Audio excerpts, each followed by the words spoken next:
Mesdames, Messieurs, bienvenue. Des mesures urgentes en vue de la libération des prisonniers politiques et le retour des exilés politiques. C'était l'un des plaidoyers phares du parti FCBE, El Rompé, lors de sa très controversée participation au dialogue politique des 10, 11 et 12 octobre dernier. Un plaidoyer unanimement salué et approuvé par les participants aux assises. Pour toute mesure urgente, une loi d'amnistie aura été votée par les 83 députés. Surprise désagréable, certes, pour certains, du fait de l'option, mais opportune tout de même pour d'autres qui voient un pas significatif vers le dégel. Le président d'honneur du parti, l'ancien président Thomas Boniaï, dans le viseur de la justice, peut enfin pousser un ouf de soulagement, s'écrit plus d'un.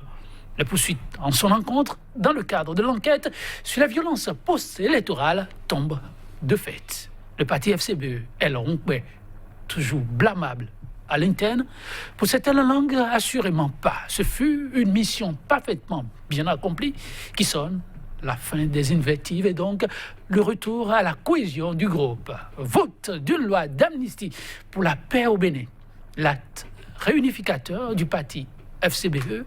Le débat, c'est tout de suite et maintenant avec, à nos côtés, sur ce plateau, le chargé à la communication et porte-parole du parti FCBE, Nouréni Atchadé. Nouréni Atchadé, bonjour. Bonjour, monsieur Joël. Et merci de répondre à notre invitation. C'est moi qui vous remercie.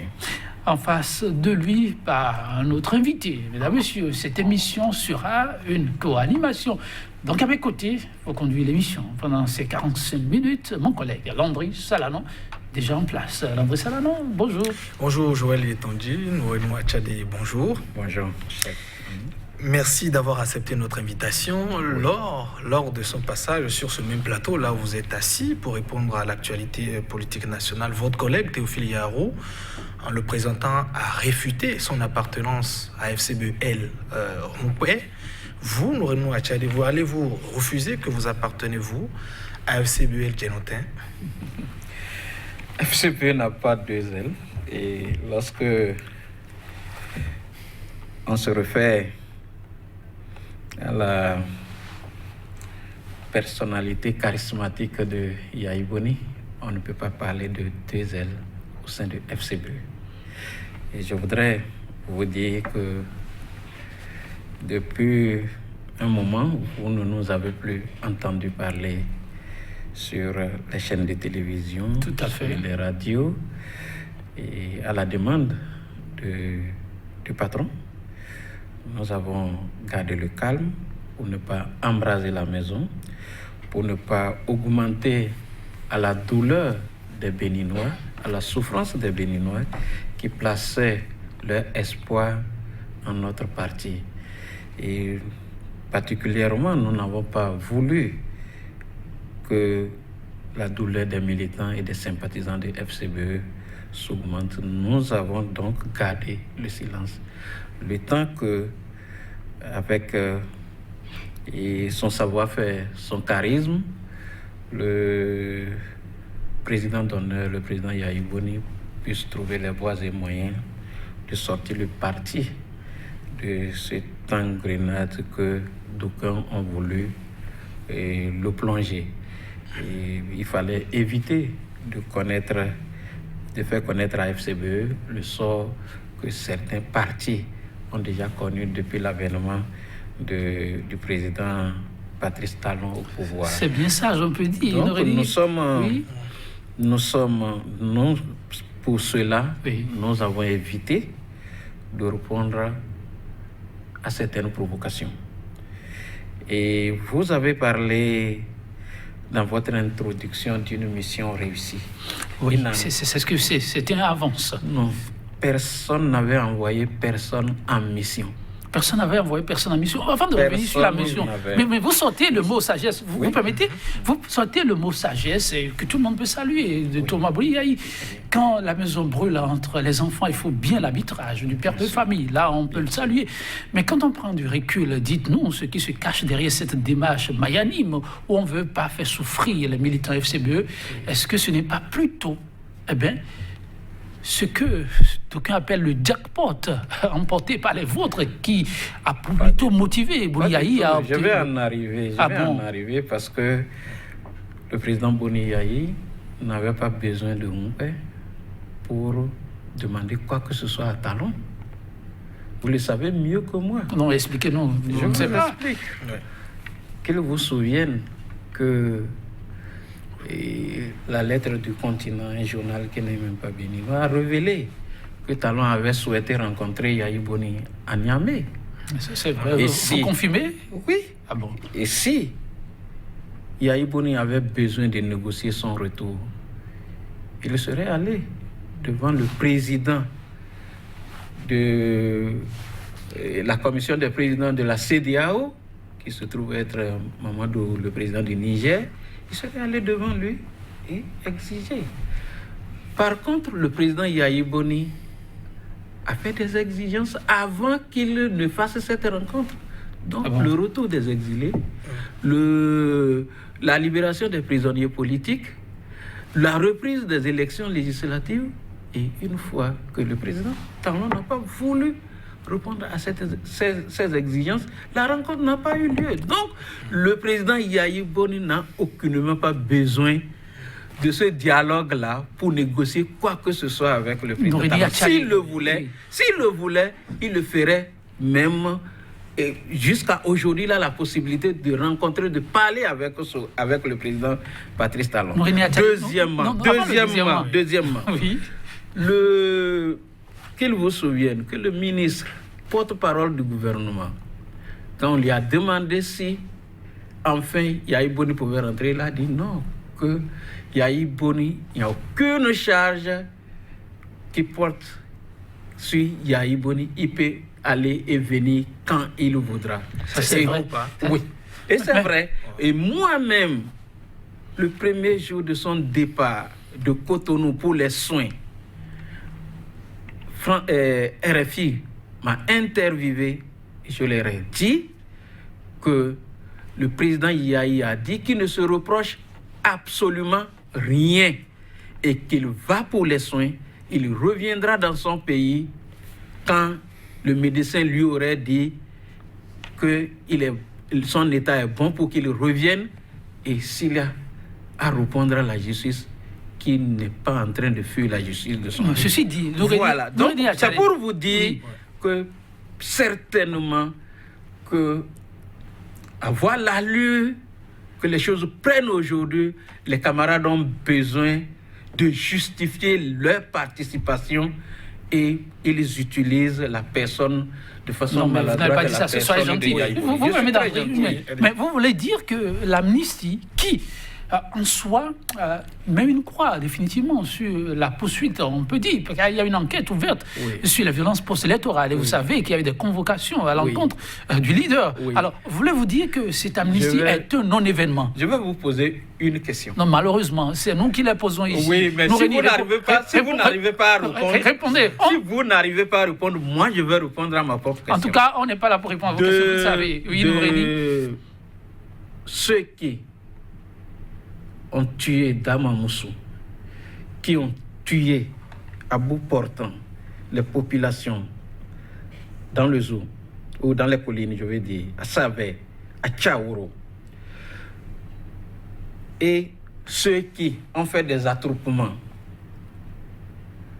non armés et non autorisés, qui a besoin d'amnistie? C'est quoi la de ceux qui ont autorisé l'armée d'aller tirer sur Damamoussou, à Kadjem, de tirer le 2 à bout portant sur les populations et de ramasser les cadavres, de les emporter jusqu'aujourd'hui, de ceux-là, celui qui a donné l'ordre de tirer, et ceux qui ont fait des attroupements, qui a plus besoin d'amnistie, de la loi d'amnistie? Je crois que le président Talon nous a dit, en tant que président de la République, pas en tant qu'individu, en tant que président de la République, qu'il se préfère. Que tout ce qu'il fait, il le fait dans son intérêt. Les camarades devaient comprendre que ils vont au dialogue pour l'intérêt d'abord du président Patrice Talon. Oui. Et l'amnistie concerne au premier chef le président Patrice Talon et les hauts gradés de l'armée qu'il veut protéger. Oui. Donc, Yahi n'est pas le bénéficiaire de la loi d'amnistie, comme on veut le faire croire aux Béninois.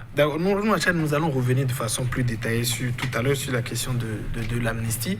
Mais vous avez quand même semblé esquiver la question qu'on vous posait. Vous savez, on ne nie pas une vérité. La division en votre sein, c'est comme l'état de grossesse. Vous avez dit, le chef a dit de ne plus venir disons, sur les médias et d'aborder la question. Mais qu'est-ce qui s'était réellement passé, dites-nous? Parce que votre collègue Théophile Yarou a reconnu que Bouni Yahi ne les a pas autorisés à aller à ce dialogue. Dites-nous, qu'est-ce qui s'est réellement passé pour qu'on ait quand même une frange, disons, de ce groupe qui se déplace au dialogue? Oui, je crois qu'il vous a dit toute la vérité. Et c'est ça que je tente de vous expliquer aussi. Le président Yahi n'a jamais demandé à qui que ce soit d'aller au dialogue, encore moins de faire un congrès pour sortir les camarades, certains camarades de la direction du parti.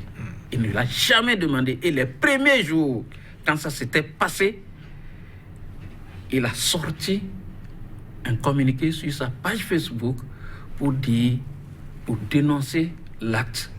Et je crois que ça devait suffire pour se dire que Yahi est loin de ce qui s'est passé. Mais qu'est-ce qui s'était passé? Dites-nous. Ce qui s'était passé. Pourquoi ils sont allés? Peut-être de bonne foi.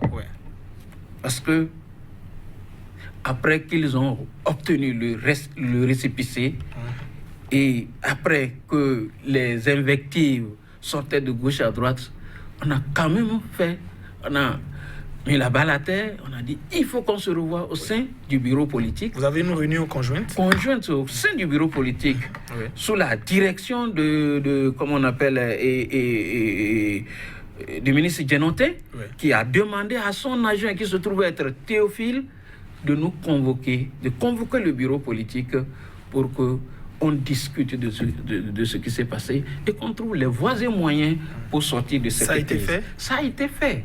Ça a été fait le 9 octobre. Et c'est à la suite de cette réunion que vous avez sorti un communiqué. Le premier point de cette réunion concernait le récépissé. On sait, bien entendu, les conclusions étaient quand même porteuses d'espoir. Et nous avons entamé le deuxième point qui était notre participation au dialogue, puisque nous avons reçu une invitation.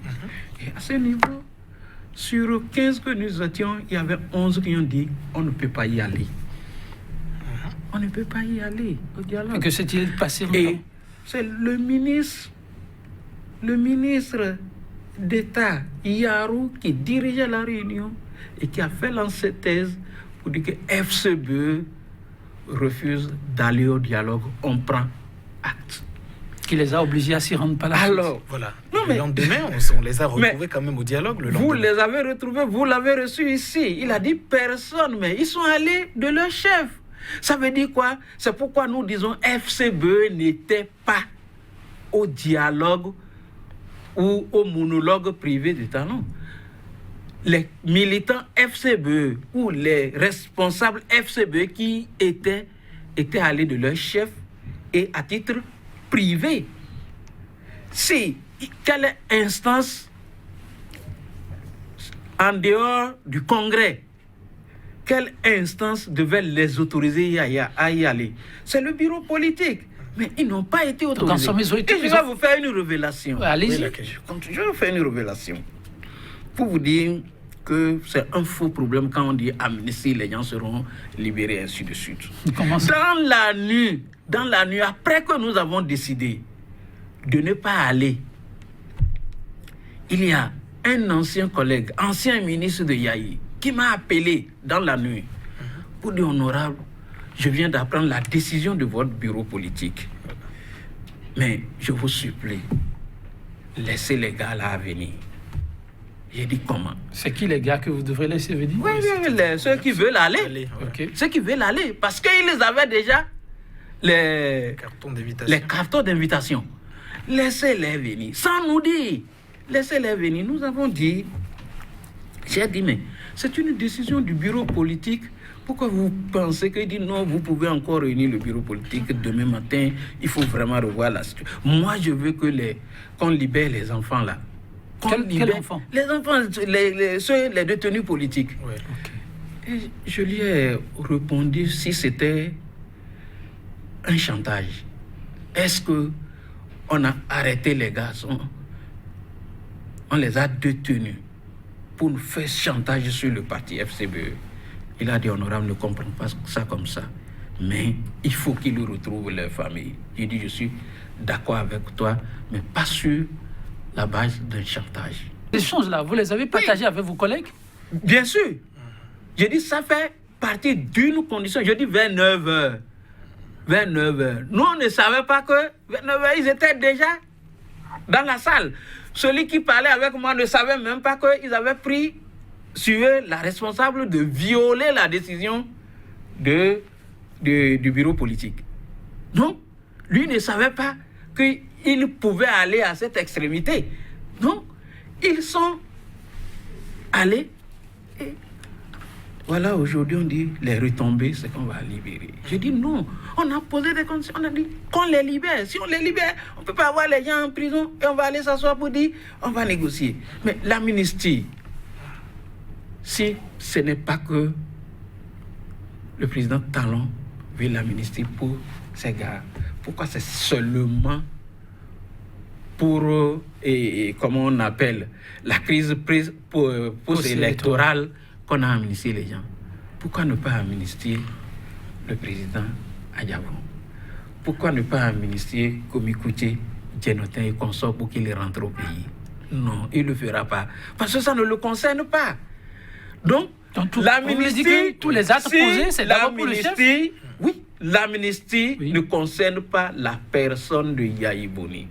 Si le président Talon a une possibilité pour que Yahi Boni ne rentre pas au Bénin, il ne le laissera pas rentrer. Non, mais vous ne trouvez pas que c'est en contradiction avec le vœu de paix prôné par ce dernier et qui, en plus, a dit que le Bénin a besoin de tous ses fils? Le vœu de paix, est-ce que ça ne se décrète pas? C'est dans le comportement. Dans le comportement. Nous avons dit qu'il faut dégeler la situation, qu'il faut aller au dialogue.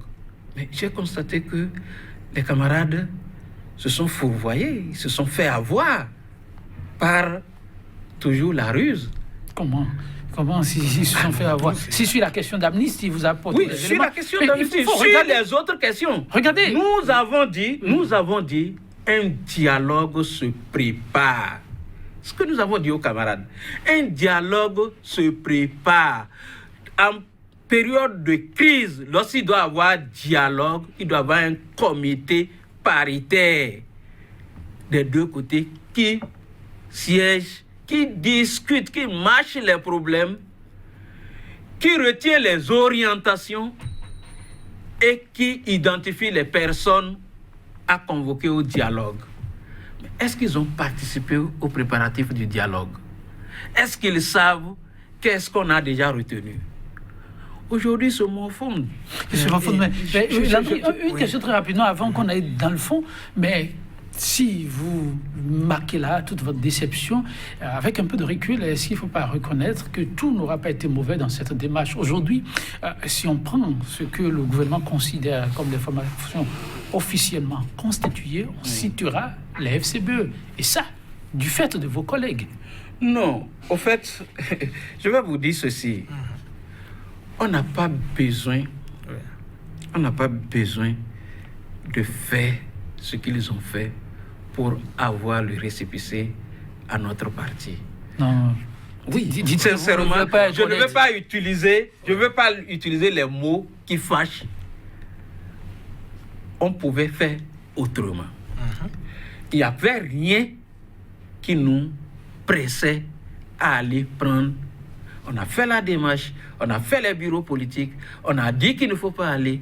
Et l'article 35 de notre comment on appelle, statut dit que pour les questions d'importance qui affecteront la vie du parti, il faut l'avis motivé du président d'honneur. Et quand ça chauffait, nous avons demandé plusieurs fois l'avis du président d'honneur. Il a dit ne faites pas. Ne faites pas, n'allez pas. Nous sommes dans un ensemble, chers camarades. Nous sommes dans un ensemble. Oui. Nous sommes dans la résistance. Nous sommes un certain nombre de partis politiques qui sommes dans la démarche, qui avions été exclus. Quelles sont les implications de l'acte que nous avons posé? Quelles sont-elles, justement? Très, très brièvement, quelles sont-elles? Pour le récépissé, oui. Et il y a des implications. C'est comme si tout ce qui s'est passé avant la délivrance du récépissé, que ça a été de notre fait que nous n'étions pas en règle, nous n'avons pas voulu être en règle, oui. Et que c'est en ce moment seulement que nous avons accompli les actes pour être en règle. Mais imaginez qu'on ait fait le congrès historique de Parakou avec des milliers d'invités et que ça ne suffise pas pour qu'on ait le récépissé. Qu'on ait fait le congrès de Calavi avec tout ce nombre d'invités, que ça ne suffise pas. Qu'on ait fait le 20 février, à la demande du gouvernement Talon, un congrès extraordinaire pour répondre aux exigences, que ça n'ait pas suffi et qu'on nous a exclus. Et qu'il a suffi d'un congrès clandestin pour que maintenant on nous délivre. Deux questions. Alors, le problème que ça pose, les implications, c'est que nous avons l'impression que le président Patrice Talon va nommer les ministres, va nommer les DG, va nommer même les députés, va nommer les présidents des institutions. Et quand il a fini de faire tout ça là, c'est lui qui va nommer les responsables des partis politiques. Et quand il finira ça, il va nommer aussi le DG de Sika TV, le DG, ainsi de suite. Bon, en tout cas, pour le moment... J'imagine que vous n'êtes pas sérieux avec ce que vous dites. Nous revenons à Tchadé. Alors, deux questions. D'abord, sur la question du récépissé, rapidement. Bon, finalement, vous l'avez. Est-ce que vous crachez finalement sur le récépissé ou bien on dit, bon, quand même, c'est là, on prend acte et nous continuons? Et même question également sur la question de l'amnistie. Vous avez quand même des militants en prison qui doivent pouvoir en bénéficier. Le réalisme politique, qu'est-ce que ça vous dit finalement, nous revenons à Tchadé? Bon, moi, je suis porte-parole de FCD, chargé de communication. Ouais. Nous avons une formation politique très sérieuse qui prend les décisions au sein de son bureau politique. Et c'est là que parfois je suis étonné du leadership du président Yahi Boni. Sa gestion du parti est différente de ce que nous voyons. De façon classique, vous voulez dire? De façon classique. Et c'est quoi sa touche? Il privilégie la décision du bureau politique. Il cherche à voir quelle est la tendance au sein du bureau politique et en ce moment, il donne les orientations. Donc, par rapport à votre question, sur le récépissé, c'est des questions qui vont être... Ça n'a pas encore fait l'objet de débat. Non, ça n'a pas fait l'objet de débat. Je vous ai dit, on avait entamé le débat. Ouais. On avait entamé le débat et on avait déjà senti un dégel et on va se comprendre, savoir. On a même mis un comité sur place pour réfléchir sur le récépissé. Parce que nous savons que tout ce qui se fait aujourd'hui se fait sur la base de la ruse.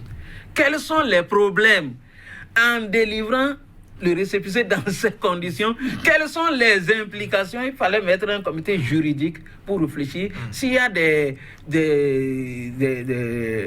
processus complémentaires qu'il fallait faire pour que... On a mis un comité en place. Et sur la loi d'amnistie, vous avez sur la loi d'amnistie, nous n'avons pas encore réuni un bureau politique ou un bureau exécutif pour en réfléchir, mais... L'autre implication par rapport à la loi d'amnistie, c'est que, mais heureusement que j'ai entendu un de nos camarades dire qu'ils n'ont jamais parlé d'amnistie. Parce que s'ils ont parlé d'amnistie, ça veut dire qu'ils demandent à ce Parlement de sang illégitime de voter la loi. Ça veut dire qu'ils reconnaissent implicitement le Parlement. Et il a dit qu'ils n'ont jamais parlé au dialogue privé, qu'il fallait une loi d'amnistie. Mais ils ont demandé la libération des prisonniers politiques, mais pas une loi d'amnistie. Et nous sommes d'accord avec eux qu'il ne fallait pas une loi d'amnistie. Alors, on comprend à travers les exposés que vous venez de faire que le FCBE travaille à ne parler que d'une seule et même voix désormais. Et donc, c'est dire que dans le tout prochain jour, nous ne verrons pas une elle faire une déclaration et une autre après. C'est bien ça? Je crois oui. Et nous évitons de le faire. Et vous savez, il y a des propos que j'ai entendus pour dire, vous avez demandé quelle est la position du président Yaya Boni. Oui. On a fait croire qu'on est majeur, on est intellectuel et qu'on n'a pas besoin de sa position. Non. Aucune famille ne fonctionne comme ça. La cellule familiale, il y a toujours un patron. Une formation politique qui n'a pas de patron court à sa perte. Quand je prends l'ANC, du vivant de Nelson Mandela, l'ANC est collée à sa personne. Quand je prends PDCI en Côte d'Ivoire, du vivant de Fouet, PDCI est collé à sa personne. Ainsi de suite. Le PRD aujourd'hui, qu'on le veuille ou pas, c'est Ngbeyi. Il parle, il a le dernier mot, c'est le chef d'orchestre. Il sait à quel moment il faut intervenir. FCBE ne peut pas échapper à ça. On est là aujourd'hui à cause de Yaya Boni. Donc, indissociable. Indissociable. Si Yaya Boni quitte FCBE aujourd'hui, je ne sais pas ce que FCBE devient. Donc, dire qu'il n'a pas un rôle à jouer ou dire que son avis ne compte pas, je crois que c'est du leurre. Personne n'est à FCBE à cause de qui que ce soit. La succession va venir, mais on ne peut pas attendre qu'il soit malade, qu'il soit à l'hôpital, opéré, et qu'on lui flanque des coups de flèche derrière le dos. En tout cas, vous ouvrez là une page pour l'unicité d'action, tout de même. Heureux de l'apprendre, ce ne serait qu'à l'actif de la démocratie béninoise. Nous allons donc, Landry Salanola, revenir à l'essentiel de ce qui s'est joué le 1er novembre, historique désormais. Vous l'avez suivi comme tous, là, on demande le regard de la formation par rapport à cette modification de la loi fondamentale. Merci beaucoup. Au fait, ce que moi je peux appeler même comme retombée oui, du dialogue, oui, ou de monologue privé du président Talon, c'est la révision de la Constitution. Rien que ça? Oui, c'est la révision de la Constitution. C'est ce que le président Patrice Talon recherchait et a rusé avec les camarades. Il fallait qu'on dise que FCBE y était et que FCBE a validé la révision de la Constitution. Non. Je crois qu'il y a des camarades au sein du groupe qui ont fait de bonne foi, mais qui se sentent aujourd'hui floués, qui regrettent aujourd'hui ce qui s'est passé.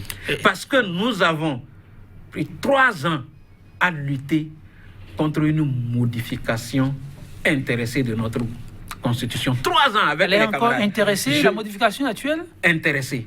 Une modification intéressée de la Constitution.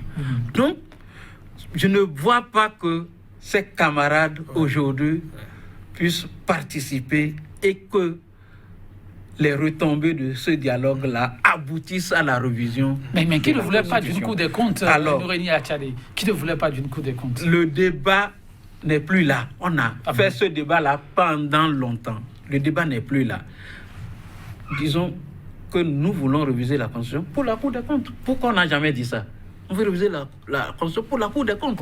Mais lorsqu'on profite pour mettre des dispositions personnelles, alors que la loi devait être universelle, plus qu'universelle, je crois que ce n'était pas sain. Nous, tu as dit en 2017, la proposition de révision de la Constitution n'a pas pu franchir la deuxième étape.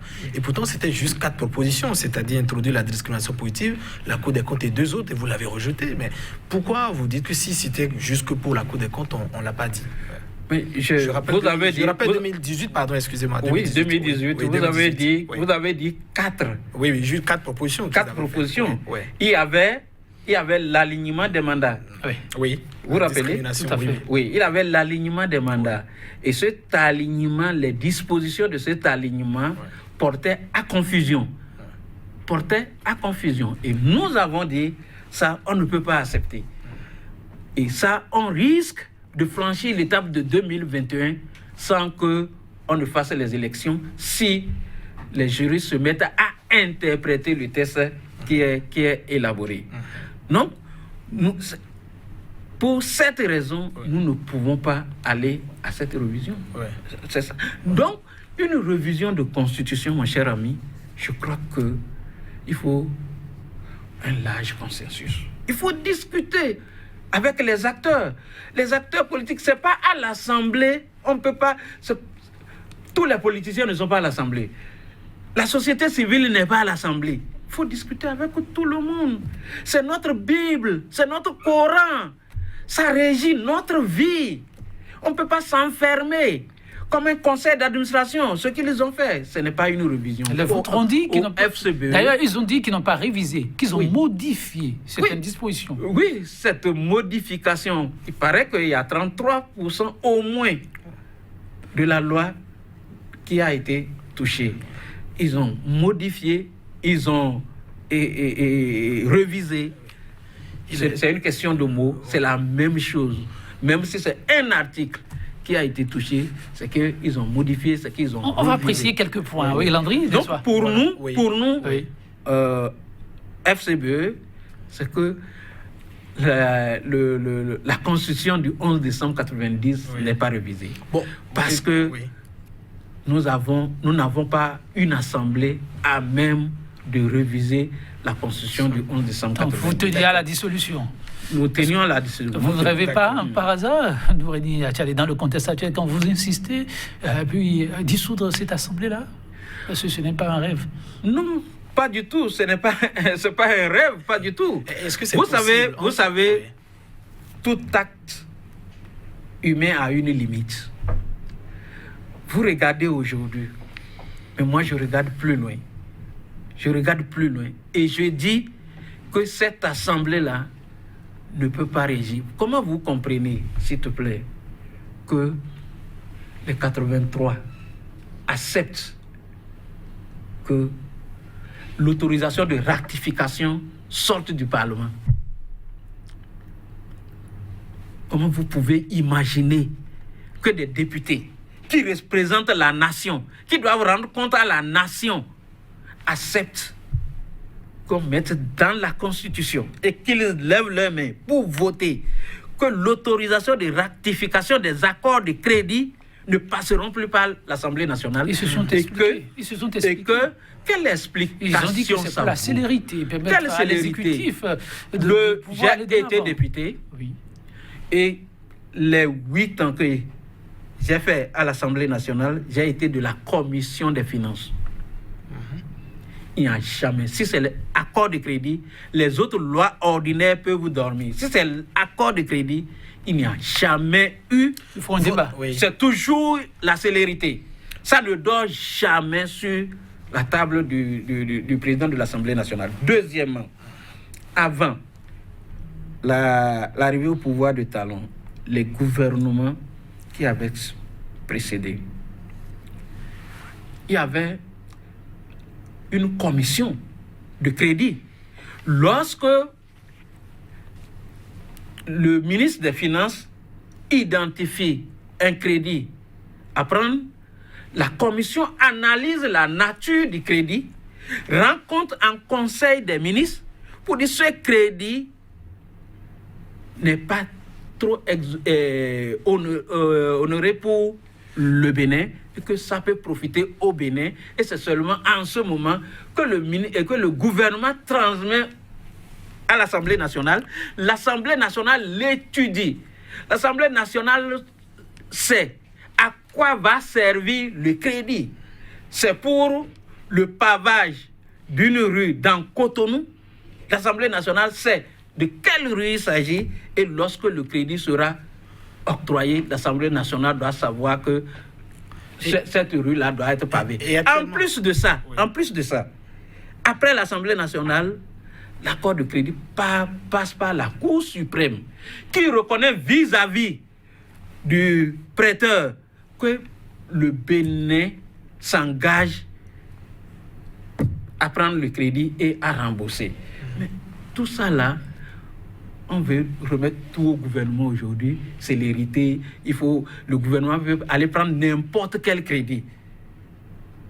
Lorsque le crédit n'est pas concessionnel, lorsque les fonds vautours vont commencer par atterrir dans le Bénin pour détruire, déconfigurer notre économie, vous comprendrez que c'est une mauvaise politique. D'accord. Vous parlez là de l'article 145 comme nouveau qui a été donc voté en tout cas pour le moment en attendant le FIT de la Cour constitutionnelle. Nournou Achade, il y a eu aussi la question de l'alignement des mandats. Désormais, c'est vrai, votre mandat n'a pas été renouvelé. Député à l'Assemblée nationale, les députés auront un mandat de 5 ans, un peu comme le président de la République et le président des autres institutions. Et désormais, il aura un certain couplage des élections communales et puis élections législatives et la présidentielle à part dans la même année, ce qui correspond à des élections générales. Votre avis, Nournou Achade? Mon avis, le débat n'est pas d'aujourd'hui. Le débat est même d'avant l'arrivée au pouvoir du président Patrice Talon, où tout le monde a reconnu que les élections sont chères au Bénin et qu'il faut les regrouper. Mais quand les experts parfois font leurs calculs, ils nous disent que ça va être une économie pas trop importante pour le pays. Parce que à chaque élection, c'est court. Donc, nous sommes d'accord pour que les élections soient alignées. Nous sommes d'accord pour qu'on fasse en une année, en 6 mois, en 5 mois, qu'on finisse avec les élections et que le reste du temps, on puisse travailler pour le pays. Bon, pour le faire, nous, au FCBE, on n'est pas d'accord qu'on exclue tout le monde, qu'on exclue l'opposition et que ce soit un parlement illégitime qui consacre ça. Pour nous, c'est un non-lieu. C'est là que se situe le problème. Est-ce que le président ne compte pas? Est-ce que le fait que ce soit ce Parlement qui le fasse, ça pose au fond un problème? Il n'y a pas un Parlement qui le fasse. Il n'y a pas un Parlement. Vous y tenez? Non, le Parlement n'est pas reconnu. On ne peut pas accepter ça. Mais vous pensez, vous acceptez qu'il y ait un Parlement pour 4 ans. Et dans notre système juridique au Bénin, le Parlement est au cœur de tout. Le Parlement n'est pas la caisse de résonance d'un président de la République, de l'exécutif. C'est le Parlement qui désigne des membres à la Cour constitutionnelle, des membres au CES, des membres à la Sénat. Alors, vous pensez qu'il est décent qu'un seul bord occupe tous les postes de la Sénat, de la Cour constitutionnelle? Mais est-ce que c'est bon pour le président Patrice Talon lui-même? Une gouvernance sans contradiction, est-ce qu'il va avancer? Est-ce qu'il ne va pas se complaire dans la suffisance? Mais dans quel pays? Est-ce qu'on peut citer un pays où il y a une assemblée où c'est rien que la mouvance? Il n'y a pas de... Il faut que ça commence quelque part. Peut-être que c'est la vague déposée désormais du Bénin. Et le Bénin va être le modèle de cette pratique-là.